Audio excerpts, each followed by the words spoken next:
أغنية تسخر من المؤهلات العلمية لمحمد مرسي بثها الإعلام المصري في الذكرى السنوية الأولى والأخيرة لرئاسته.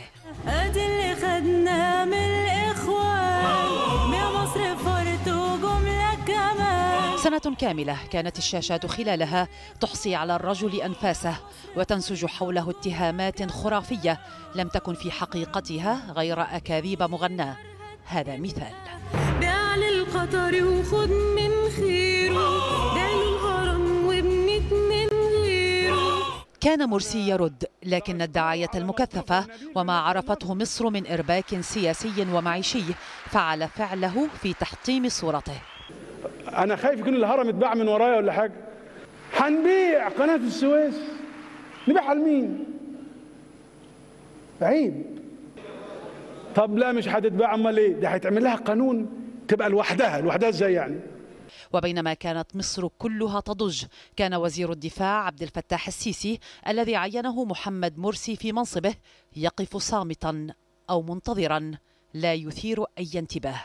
واقف عبد الفتاح السيسي القائد العام للقوات المسلحة يؤدي دور الممثل العاطفي الذي يستجلب رضا الناس، انه عوله على الجيش وتاني يوم الصبح يكتب وائل الإبراشي وإبراهيم عيسى. حين هاجمه مبكرا المرشح الرئاسي السابق حازم أبو اسماعيل وقال إنه يدبر انقلابا، لم يأبه مرسي بل تعرض أبو اسماعيل نفسه لهجوم عنيف.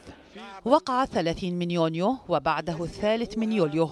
في يوم واحد عزل الفريق السيسي الرئيس وعطل الدستور، وفي شهرين ارتكبت السلطات مجازر ذهب ضحيتها المئات، امتلأت السجون وعادت مصر لحكم الطوارئ. وعلى حطام صورة مرسي المهشمة واندفاع الجمهور برد الفعل قامت زعامة عبد الفتاح السيسي في 100 يوم. نسجت حوله أساطير مضادة كإرساله الطائرات لمواجهة الأسطول الأمريكي القادم لإنقاذ الرئيس المعزول.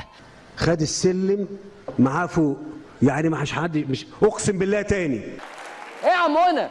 اختفت البرامج الساخرة، لا كلمة عن قدراته الخطابية أو قوة حضوره، بل هالة من العظمة وصلت حد الطلب منه التفضل على المصريين بأن يرأسهم. في 100 يوم صعد السيسي إلى قمة يحتاج الوصول إليها في أخرى عقودا وربما حياة كاملة.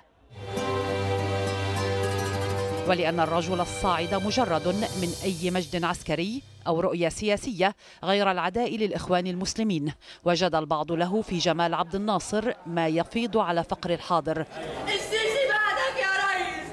ظهر السيسي أخيرا بقوة في ذكرى الزعيم الراحل، لكنه ظهر بشكل مختلف، كما الصورة والأصل والظل والحقيقة.